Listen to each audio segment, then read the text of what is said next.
Hi, I'm David Weegenaar. Welcome to my chess channel. Today's date is the 19th of December 2017 and you would not believe how many outtakes I've done today so far. I've had some, don't you worry about that. It's been so many. Must be something funny about this day for me. I don't know, but I'm not superstitious. But am I? But anyway, here we go. Firstly, I'm giving you a wee bit of a quiz. This player was born November 9, 1936. So that's the first part of the quiz, the first clue. And I'm sure certain chess friends of mine from the Canterbury Chess Club would know instantly who I'm talking about.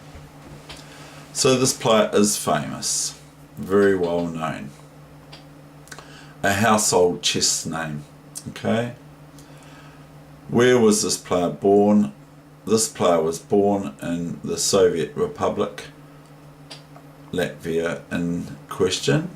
So they're born in Latvia back then in 1936. This player in 1957 gained their Grandmaster title. 1960-61 was special for this player because they were a world champion. So that's going to blow all the competition out of the water because everyone's going to know who I'm talking about. This player died June the 28th, 1992, sadly at the age of 55. He started his chess career at 6 years old, although he didn't take to it like a ball to a red flag. Friends would call him Misha, but in fact he was actually called by his opponents, even though he was amiable in nature, as Tal the Terrible. Not Ivan the Terrible, but Tal the Terrible. Now here we've got this chess position that came about where white Mikhail Tal was playing a simultaneous chess display, which I've done too, of course, but nothing of the caliber that Mikhail Tal can gravitate towards. I can't even get a look in. Now here we've got this position and Tal comes to the board and his opponent plays Rook H1 because that's the rules of simultaneous chess. Yes, there are rules in simultaneous chess that both players have to adhere to.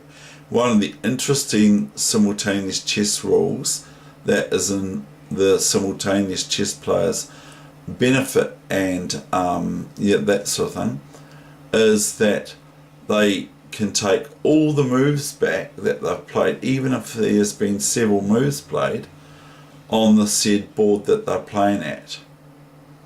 But as soon as they get to the new board, the one next to it, adjoining that board, the move prior to that move, or that game, or that position, or that board, or number board, whatever it is sealed. Okay, so the simultaneous player can indeed take a whole lot of moves back if black does decide to play a whole lot of moves, even if they end up in a one position. So anyway, onwards and upwards, here we go. What did Tal play here when he got back to the board? Or what did he play now and then walk to his next games to play? Did he play Rook takes H1 or something else? Now there's not really many two something else's on the board to play because it's sort of like, well, white's just lost a rook on h1. If they don't take this rook, then aren't they going to be a rook down? That's quite a good question, and it's probably a question that everyone other than Tal would possibly ask. But Tal played a surprising move that this position itself, this might have been a clue because it might be world famous. It's out of the Chess Player's Bedside book that I've had since 1974 or so. Tal plays GF6. And this goes, well, hang on. Don't I just take the rook with check on D1 and then take the pawn on F6 with my bishop or pawn? And then I've got major material up for black. I'm sure black thought that. So they might have thought when Tal got back to the board that when they played rook D1 now, that Tal was lost. Maybe Tal thought that he was lost too. But Tal came up with this extraordinary move, knight D1, which isn't hard to find. There are three other moves that are all here. One is queen C1, which is no good because rook takes queen, etc. It's very bad for white. The other one is bishop takes the rook, or queen takes the rook, and white would be major material down. But here, as you would appreciate, the queen on A5 is sort of like inadvertently being attacked by the white queen on D2. So black wants to do something about the queen and the bishop on G7 because they're both attacked by white at this simultaneous time. So black now takes the queen, thinking that they have won against the great world champion of the past and grandmaster Mikhail Tal. But now comes the coup de grace, which forces black to resign. Because I want to just show you, look at the beauty of these four pieces of white. One, this knight defends the pawn on C2 from queen C2 and queen C1, bishop C1, rook C1, checkmate. So that's queen C2. If the knight wasn't there, queen C2, queen C1, and bishop C1, rook C1 after the king moves to A1. And that's checkmate. So that's quite cool. But these bishops and knights complement each other beautifully. Absolutely beautifully. Because one protects the other and the other protects the other and so forth. So that's quite cool. But now with this final move, black resigned. Bang! Now white threatens G8 queen or rook, checkmate. Now obviously we're going to take it.